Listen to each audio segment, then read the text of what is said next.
ഞാൻ ഒരു കാര്യം പറയട്ടെ.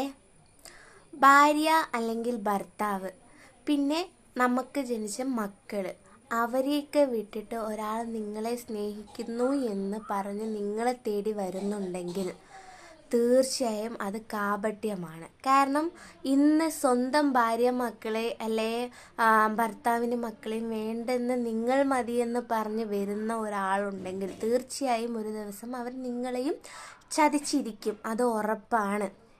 ഓക്കെ, കാരണം അത് സ്നേഹമല്ല. ഇപ്പോൾ